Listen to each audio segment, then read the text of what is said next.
하나님의 말씀은 빌립보서 4장 6절과 7절 말씀입니다. 빌립보서 4장 6절에서 7절 우리 같이 한 목소리로 같이 합독해서 읽겠습니다. 아무것도 염려하지 말고 다만 모든 일에 기도와 간구로 너희 구할 것을 감사함으로 하나님께 아뢰라. 그리하면 모든 지각에 뛰어난 하나님의 예수 안에서 너희의 마음과 생각을 지키시리라. 아멘. 지난 시간에는 어떻게 보면 아무것도 염려하지 말고 모든 일에 기도와 간구로 우리가 살아야 될 것을 말씀을 드렸어요. 근데 오늘 본문에 보면 6절에 너희 구할 것을 이제 감사함으로 하나님께 아뢰라 라는 말씀이 있어요. 여러분들에게 한번 질문을 던져보고 싶어요. 우리가 하나님 앞에 보통 기도나 혹은 간구를 할 때에 우리에게 좋은 일이 있어서 기도를 합니까? 아니면 그 반대로 우리에게 어려움이 있거나 어떤 환경을 위하여서 어떤 치료와 회복을 위하여서 혹은 기도의 응답을 위하여서 우리가 하나님 앞에 기도합니까? 저와 여러분들의 아마 대부분의 기도의 제목들은 미래를 향한 현재 당하고 있는 어떤 어려움의 문제, 또 가정의 문제, 자녀의 문제, 또한 건강의 문제, 또 여러 가지 어떠한 관계에 있어서의 문제, 여러 가지 다양한 우리의 어려움과 어떠한 환난, 그것을 극복하기 위해서 이길 수 있는 때로는 힘을 달라고 기도하기도 하고 변화시켜 달라고 기도하기도 하고 그것을 감당할 수 있는 은혜를 달라고 기도하기도 하고 때로는 치료와 자비와 때로는 긍휼의 은혜를 허락해 달라고 우리가 간절히 하나님 앞에 기도하는 것이 우리의 모습이에요. 대부분이 기도할 때에 어떠한 감사할 수 있는 상황이라기보다는 오히려 우리가 어려움과 또는 포기와 때론 낭만과 혹은 절망 가운데 어려움 가운데 우리가 기도하는 것이 우리의 기도의 환경이라고 볼 수도 있어요. 그런데 오늘 바울은 우리에게 아무것도 염려하지 말고 너희가 모든 일에 기도와 간구로 기도할 뿐만이 아니라 너희 구할 것을 오히려 감사함으로 하나님께 아뢰라 라고 말씀하고 있어요. 이것은 결코 쉬운 일은 아닌 것 같아요. 왜냐하면 기도할 때 우리의 상황들이 결코 감사할 수 있는 어떤 상황이나 환경이 되지 않기 때문에 그렇다는 것이죠. 문제가 있고 어려움이 있는데 어떻게 감사가 나오겠어요? 또한 내가 힘이 드는데 때로는 내가 아프고 고통스러운데 어떻게 할 수 없어서 너무나도 마음이 답답한데 우리의 입술을 통하여서 어떻게 감사가 나올 수 있냐라는 것이에요. 반대로 이야기하면 평상시에 우리의 삶이 범사에 감사하는 것도 쉬운 일이 아니에요. 그런데 오늘 성경에서는 아무것도 염려하지 말고 모든 일에 기도와 간구로 하되 또한 너희 구할 것을 감사함으로 하나님 앞에 아뢰라 라고 바울은 우리에게 권면해주고 있다는 것이에요. 평상시에 우리가 감사하는 것도 쉬운 일이 아닌데 기도할 때 오히려 감사함으로 기도하려는 것은 우리에게 결코 쉬운 일은 아니라는 것이에요. 대부분이 상식적으로 생각할 때에 우리는 어떻습니까? 행복하지 않기 때문에 감사할 수가 없다라고 우리는 생각해요. 우리의 환경이 우리의 어떤 형편이 행복하거나 감사할 수 없는 상황이기 때문에 우리는 당연히 감사할 수가 없습니다. 혹은 감사하는 것이 결코 쉬운 일은 아닙니다 라고 말합니다. 그러나 성경에서 가르치는 원리는 무엇이냐면 우리 하나님께서는 현실과 상관없이 혹은 현실에 맞지 않더라도 항상 감사하라 라고 우리에게 말씀해 주고 있어요. 이것이 세상이 가르쳐 주는 어떠한 우리의 사고와 우리가 믿는 신앙의 원리가 전혀 다르다는 것을 우리에게 말씀해 주고 있는 것이에요. 사람들은 행복하지 않는데 어떻게 감사할 수가 있습니까? 도저히 감사할 수 없습니다. 그러나 하나님은 행복하지 않는 상황이더라도 그거와 상관없이 항상 감사하라 라고 말하고 있는 것이에요. 그래서 오늘 바울도 너희 구할 것을 감사함으로 너희가 염려가 몰려온다 할지라도 근심이 찾아온다 할지라도 그거와 상관없이 너희 구할 것을 어떻게 하라고요? 감사함으로 하나님께 아뢰라 라고 말씀하고 있어요. 여기서 그러면 감사함으로 어떻게 하나님 앞에 기도하는 것일까? 여기서 말하는 감사는 도대체 어떤 감사를 이야기하는 것일까라는 생각이 들게 돼요. 여러분, 기도할 때 우리가 감사할 때에 무엇 때문에 감사합니까? 그리고 바울이 너희가 하나님 앞에 기도할 때에 감사함으로 기도해라 라고 말하고 있는데, 이 감사라는 것은 우리가 두 가지로 한번 생각해 볼 수가 있어요. 첫 번째는 어떠한 감사가 있냐면, 어떠한 하나님께서 앞으로 일어날 일들에 대한, 미래에 대한 확신을 가지고 하나님 앞에 미리 감사하는 것이에요. 즉 하나님께서 응답해 주실 것이기 때문에, 할렐루야. 그리고 하나님께서 우리의 아버지 되시고 참 좋으신 하나님이기 때문에 사랑하는 자녀가 아파하거나 고통스러워하거나 환난과 어려움 가운데 그냥 내버려 두지 아니하시고 외면치 않으시고 우리의 흐르는 눈물을 그냥 모른 척하는 것이 아니라 우리의 삶을 회복시켜 주시고 우리를 또한 일으켜 세워 주시고 우리의 눈물을 닦아 주시고 우리에게 치료와 어떤 회복의 은혜를 부어 주실 것을 미리 확신하고 그것으로 인하여서 오히려 감사하면서 기도하라는 것이에요. 우리 사장으로 고백했던 것과 같이 하나님 한 번도 나를 실망시킨 적 없으신 분 아니시겠어요? 그와 마찬가지로 우리가 기도할 때에 우리 하나님은 선하신 분이시기 때문에 우리의 하나님의 뜻은 항상 우리에게 합력하여서 선을 이루고 우리에게 은혜 주실 것을 확신하면서 우리가 미리 감사하면서 하나님 앞에 기도하라라는 것이에요. 그러니까 우리가 기도할 때 감사할 수밖에 없다라는 것이에요.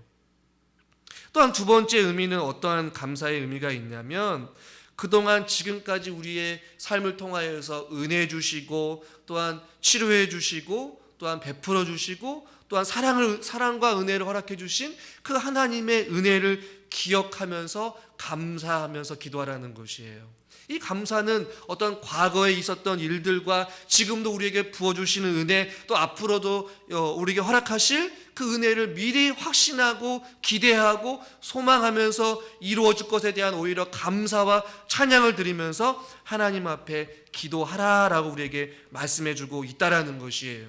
이것은 우리에게 굉장한 유익을 줘요. 왜냐하면 여러분, 우리가 기도할 때에 어떠한 기도의 응답에 대한 확신 없이 기도하게 된다면 그것은 믿음 없는 자의 기도라는 것이에요. 여러분, 기도할 때에 왜 기도합니까? 하나님께서 우리의 기도를 어떻게 하실 것을 확신하기 때문에 들어주실 것을, 혹은 응답해 주실 것을, 때로는 치료해 주실 것을, 때로는 우리에게 사랑을 주실 것을, 때로는 우리의 삶을 역전시켜 주실 것을 어떻게 하기 때문에 믿고 확신하기 때문에 우리는 기도한다라는 것이에요. 그 때문에 우리는 기도할 때에 감사함으로 기도하는 것이에요. 또한 우리가 왜 우리에게 이것이 유익이 되느냐? 우리가 그동안 베풀어 주신 은혜를 생각해 보면 여러분, 감사가 있습니까? 오히려 원망과 불평이 있습니까? 우리의 인생을 되돌아보고 오늘 아침 우리가 눈을 뜨서 예배를 드릴 수 있는 것, 우리가 호흡할 수 있는 것, 이것을 생각할 때마다 우리는 오히려 감사가 넘치는 것이에요. 그동안 모든 것이 하나님의 은혜였고 나된 것은 모두 다 하나님의 은혜인 것이다 라는 것을 기억할 때 우리의 입술을 통하여서 무엇이 나오는 것이에요? 감사가 넘치는 것이에요. 그동안 나를 여기까지 인도하신 그 하나님이 앞으로도 나를 인도하실 것을 기대하고 소망합니다. 바울이 지금 이런 의미를 가지고 너희 구할 것을 감사함으로 하나님께 아뢰라 라고 우리에게 말씀해 주고 있는 것이에요. 이것을 하나의 예를 들면 우리 다니엘서 6장 10절을 보면 다니엘이 이렇게 이야기를 하고 있어요. 우리 6장 10절을 같이 한번 읽어볼까요? 다니엘이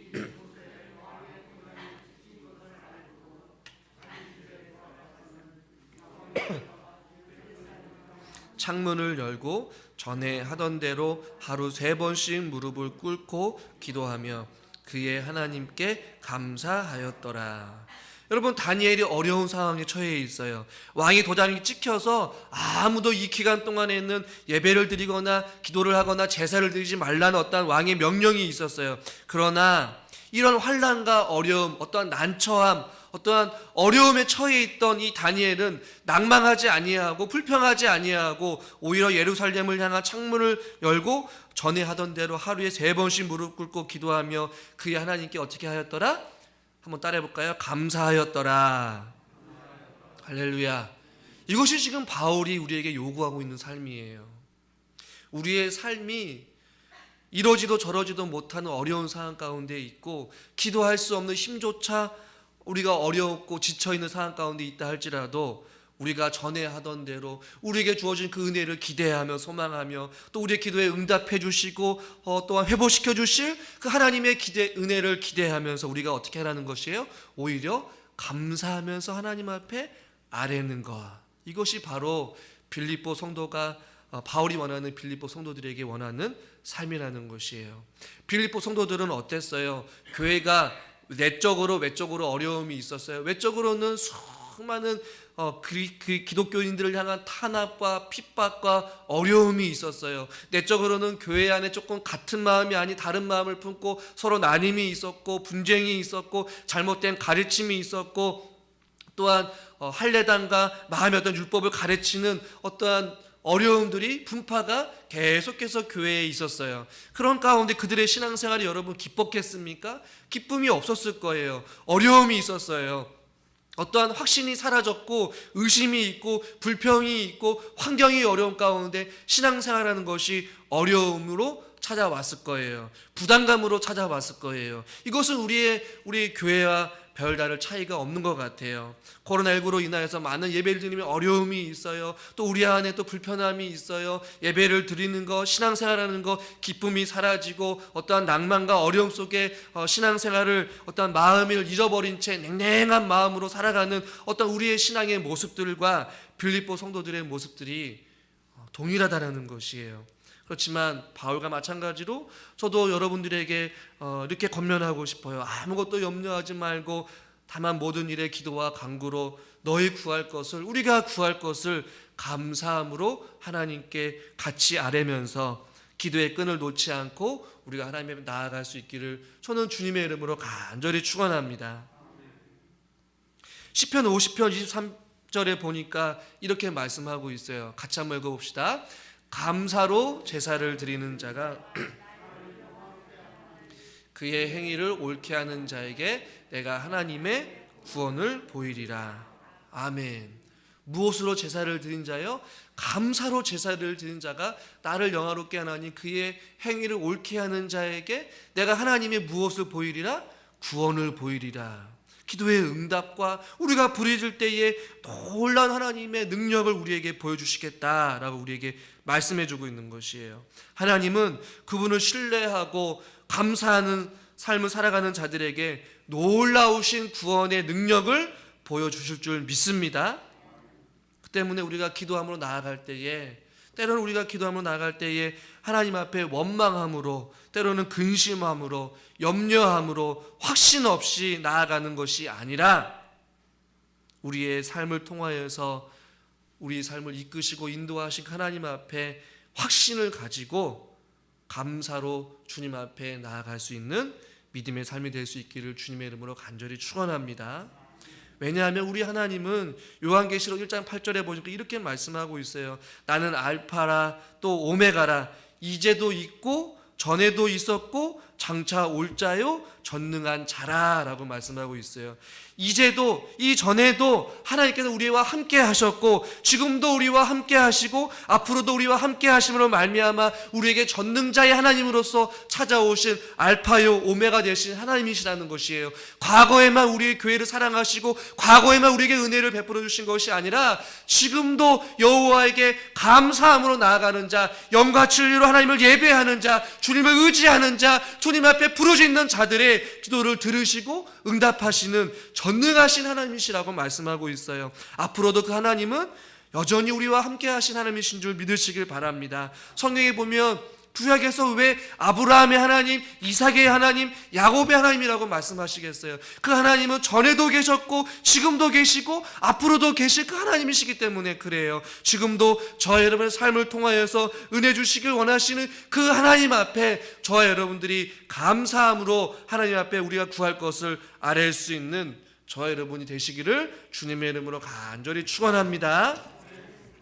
그 다음으로 살펴볼 것은 그렇게 하나님 앞에 모든 일에 염려하지 아니하고 기도와 간구로 우리 구할 것을 하나님 앞에 감사함으로 아뢰할 때에 그 결과로 7절에 이렇게 말씀하고 있어요. 우리 본문을 같이 한번 읽겠습니다. 그리하면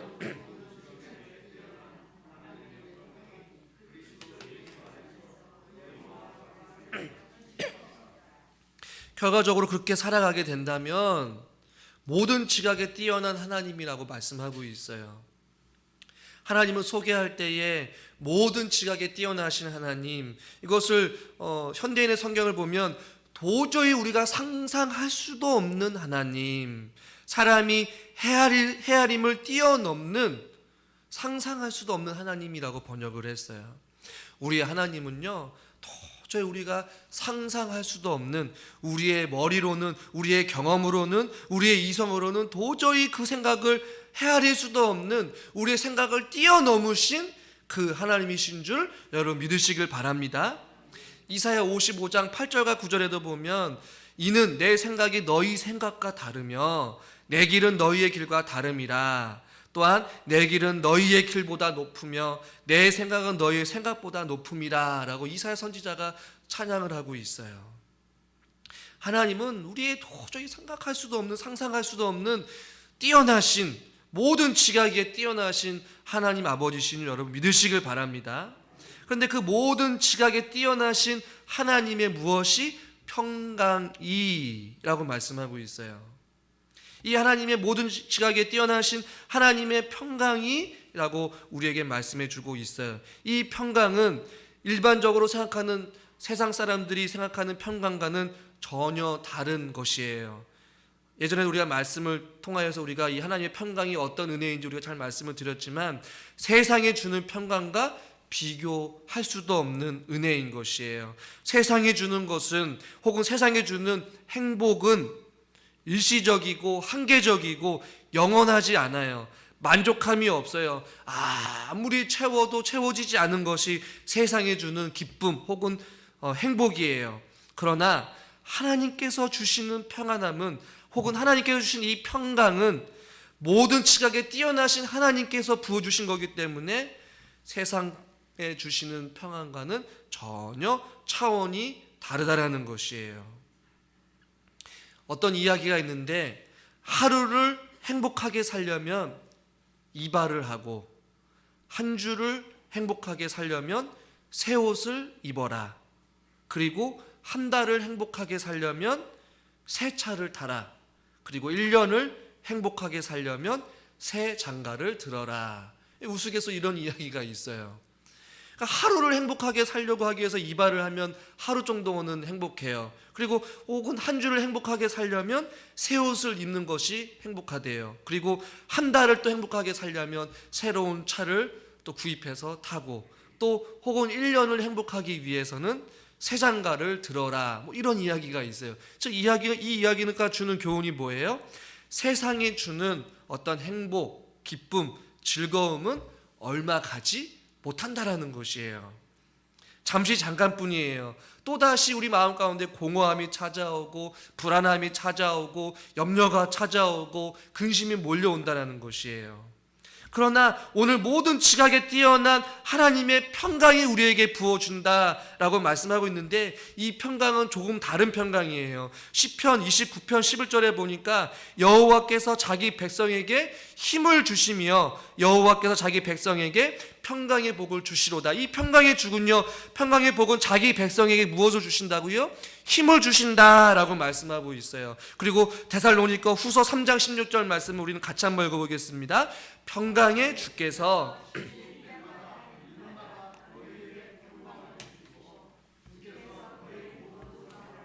함께 하시기를 원하노라.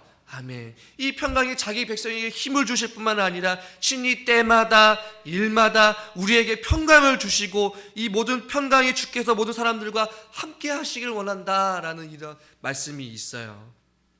모든 지각에 뛰어나신 이 하나님의 놀라운 평강이 저와 여러분의 심령 가운데 충만하게 흘러넘치기를 주님의 이름으로 축원합니다. 그런데 여러분, 제가 지난 시간에도 말씀드렸지만 우리의 마음의 염려와 근심이 찾아오는 그 통로가 여러분 어디라고 말씀드렸죠? 마음과 생각이라고 이야기를 했어요. 자꾸만 우리의 마음을 통하여서 일어나지도 않은 수많은 일들을 통하여서 자꾸만 생각하게 되고 근심하게 되고 불안하게 되고 염려하게 되고 낙심하게 되는 것이에요. 그런데 오늘 7절을 다시 한번 우리가 한번 읽어보겠습니다. 그리하면 모든 지각에 뛰어난 하나님의 평강이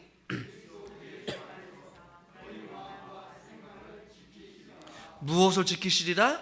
우리의 마음과 생각을 지키시리라. 왜 다른 것이 아니라 너희의 영혼을, 너희의 삶을 지키는 것이 아니라 우리의 마음과 우리의 생각을 지키신다라고 말씀하고 있을까요? 바로 우리의 마음과 우리의 생각으로부터 염려와 근심과 걱정이 계속해서 들여오려고 문을 두드리고 있고 계속해서 우리를 공격하고 있기 때문에 그래요. 하나님 믿지 않은 사람들은 여전히 끊임없이 걱정과 염려와 근심이 계속해서 그들의 마음을 사로잡으려 하고 그들의 생각을 지배하려고 하고 끊임없이 그들을 힘들게 하고 괴롭히게 한다는 것이에요. 그러나 모든 일에 아무것도 염려하지 말고 다만 모든 일에 기도와 간구로 하고 하나님 앞에 감사함으로 아뢰는 자들에게는 모든 지각에 뛰어난 하나님의 평강이 우리의 마음과 그 생각, 우리를 염려하게 하고 우리를 근심하게 하고 불안하게 하고 자꾸만 채워지지 않는 어떤 욕구로 인하여서 불만을 가지고 살아가는 우리의 인생길에 그 마음과 생각을 하나님께서 지켜주신다라고 약속하고 있는 것이에요.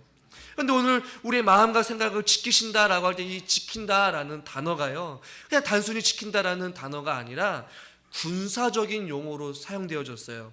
여러분 잘 아시다시피 빌립보 지역은 로마 지역에서 많이 떨어진 지역이지만 로마의 통치 아래 혹은 로마의 법 아래에 있는 지역이에요. 그렇기 때문에 로마의 군사들이 이 빌립보 지역도 동일하게 주둔지에 또 군대를 배치해서 이 지역을 지키고 있단 말이에요. 그리고 이 편지를 읽고 있는 수많은 사람들 가운데는 이 빌립보 지역에 태어 군인이 있다라고 말씀을 드렸잖아요. 여기서 말하는 너의 마음과 생각을 지킨다라고 할 때 이 지킨다라는 이 단어가 이 편지를 읽고 있는 빌립보 성도들에게는 너무나도 마음에 확 와닿는 거예요.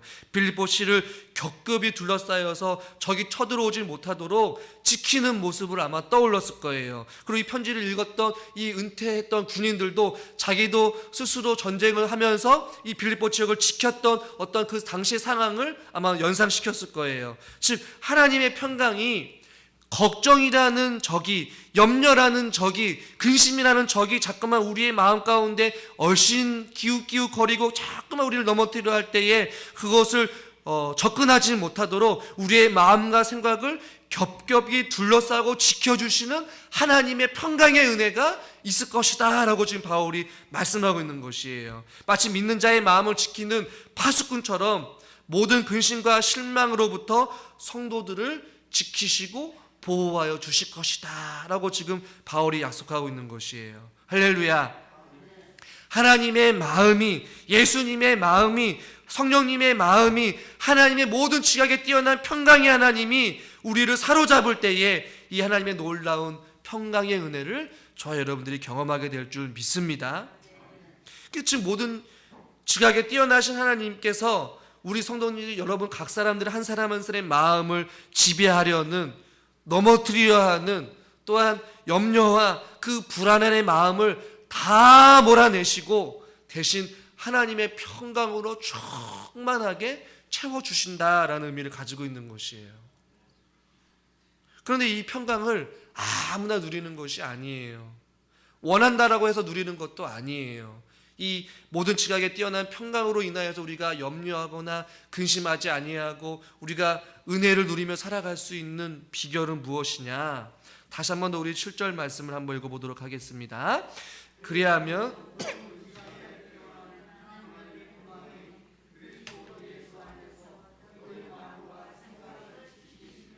아멘. 어디 안에서 우리의 마음과 생각을 지킨다라고 말씀하고 있어요? 그리스도 예수 안에서. 바울은 빌립보 전체에서 계속해서 그리스도 안에서, 주 안에서, 예수 그리스도 안에서, 그의 안에서라고 계속해서 반복하고 있어요. 예수 그리스도 안에서 예수 그리스도의 그 마음을 품어라. 같은 마음을 품되 예수 그리스도 안에서 같은 마음을 품어라 라고 말씀하고 있는 것이에요. 오늘도 이 마음의 생각을 지키시는 것, 하나님의 모든 평강이 우리 가운데 충만하게 넘칠 수 있는 그것을 가능케 하는 것은 우리가 세상 밖에 있는 것이 아니라 진리 안에 있을 때에, 생명 안에 있을 때에, 즉 예수 그리스도로 충만할 때에 때에 이것이 가능하다라고 말씀하고 있어요. 이사야 선지자는 이사야 48장에 보니까 악인에게는 평강이 없다라고 말씀하고 있어요. 악인에게는 하나님이 함께할 수 없기 때문에, 진리 밖에 있기 때문에, 세상에 있기 때문에 그에게는 그 어떠한 평강도 누릴 수 없다라는 것이에요. 즉 우리들이 이 모든 지각에 뛰어난 하나님의 평강의 은혜로 말미암아 우리의 마음과 생각을 지킬 수 있는 유일한 비결은 바로 예수 그리스도 안에 거할 때에 이러한 은혜를 충만하게 받아 누릴 수 있다는 사실을 여러분 기억하시기를 바랍니다. 또한 이 예수 그리스도 안에서라는 말은 오직 이 마음의 평강은 세상의 그 어떤 것으로도 채워줄 수 없는 것이고 오직 예수 그리스도만이 주실 수 있는 은혜라는 것이에요. 우리의 시선이, 우리의 마음이 자꾸만 세상으로 향하고 또 세상에 주는 즐거움을 위하여서 자꾸만 우리의 육체의 소욕대로 따라가는 어떠한 그런 모습들이 있을 때마다 우리의 삶을, 우리의 마음을 부여잡고 우리가 예수 그리스도 안에 거할 수 있도록, 우리가 진리 안에서 살아갈 수 있도록, 우리가 성령으로 충만할 수 있도록 위하여서 저와 여러분들이 기도해야 된다는 것이에요. 염려하는 것을 멈추고 또한 다만 모든 일에 기도와 간구로 간절히 하나님 앞에 모든 것을 감사함으로 하나님 앞에 아랠 때에 모든 지각에 뛰어난 하나님의 평강의 은혜가 예수 그리스도 안에서 주의 은혜를 사모하는 자들에게 충만하게 임하게 될 줄 믿습니다. 그러므로 말미암아 우리 삶의 염려와 근심이 사라지고 또한 우리 가운데 오히려 기쁨과 감사가 넘치기를 바라요. 그래서 바울은 빌립보 본문은 아니지만 4장 4절 또 5절도 보면 주 안에서 항상 기뻐할 수 있고 또한 기뻐할 수 있는 것, 이것은 무엇이냐면 바로 이렇게 예수 그리스도 안에 있을 때에 기뻐할 수 있는 것이고 평강의 은혜를 누릴 수 있는 것이고 염려할 수 있는 상황, 근심할 수 있는 상황, 불안한 상황 속에서도 오히려 우리가 하나님 앞에 감사할 수 있는 이것이 바로 그리스도인의 능력 있는 삶인 줄 여러분 믿으시길 바랍니다. 세상 사람들은 다 근심하고 염려하고 불안함 속에서 어떤 즐거움을 찾기 위하여서 끊임없이 채워지지 않는 어떤 욕구를 위하여서 달려가지만 저와 여러분들은 은혜의 보좌 앞으로 담대히 달려나갈 수 있기를 주님의 이름으로 축원합니다. 주님 안에서 거하십시오. 주님 안에서 살아가기를 원합니다. 진리를 사모하시기를 바랍니다. 진리 안에서 풍성한 하나님의 평강의 은혜를 받아 누리심으로 말미암아 우리 삶의 근심과 염려가 사라지고 오히려 항상 기뻐할 수 있고 감사를 통하여서 하나님을 찬양하는 아름다운 인생의 여정을 걸어갈 수 있기를 주님의 이름으로 간절히 축원합니다. 기도하겠습니다. 하나님 아버지, 아무것도 염려하지 말고 다만 모든 일에 기도와 간구로 너희 구할 것을 하나님 앞에 감사함으로 아뢰라. 그리하면 모든 지각에 뛰어나신 하나님의 평강이 그리스도 예수 안에서 우리의 마음과 생각을 지켜주신다라고 약속하여 주셨습니다. 하나님, 우리의 상황이, 우리의 형편이 감사할 수 없는 상황이고 때로는 우리의 또 일들 가운데 많은 어려움이 있고 또 낭만과 좌절과 근심과 두려움 속에 살아간다 할지라도 우리의 마음과 생각을 지켜주시는 하나님 앞에 오히려 감사함으로 기도와 간구로 하나님 앞에 나아갈 수 있는 믿음의 삶을 살아가게 하여 주시옵소서. 모든 지각에 뛰어나신 하나님의 평강으로 말미암아 우리의 근심이 사라지고 우리의 염려가 떠나가고 우리의 불안함이 사라지게 하여 주시옵시고 이 세상 그 누구도 줄 수 없는 예수 그리스도의 평강의 은혜가 우리의 영혼을 사로잡게 하여 주시옵소서. 우리가 세상 속에 살아가지만 우리가 예수 그리스도 안에서 살아가기를 원합니다. 진리 안에 거하게 하여 주시옵시고 주의 말씀으로 주의 성령으로 충만케 하여 주시옵소서. 예수 그리스도의 이름으로 감사하며 기도드리옵나이다. 아멘. 우리 찬송가 420